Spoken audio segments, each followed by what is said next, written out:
প্রতিটা মণ্ডপে electric connection, আগুন নেভানোর ব্যবস্থা, এসব নিয়ম মেনে করতে হবে।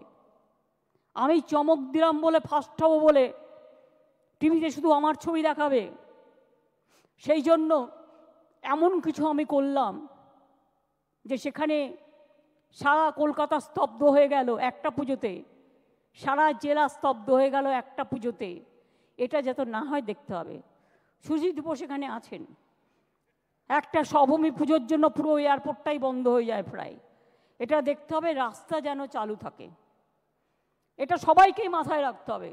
শুধু না, সেন্ট্রালেও এরকম, নর্থ ক্যালকাটাতেও এরকম কেউ এক একজন করেন যাতে প্রবলেম হয়। এগুলো দেখে রাখতে হবে। রাজ্যটা আমাদের সবার, পুজোও কিন্তু আমাদের সবার, সব পুজো কমিটি কিন্তু রাজনীতির ঊর্ধ্বে সবার।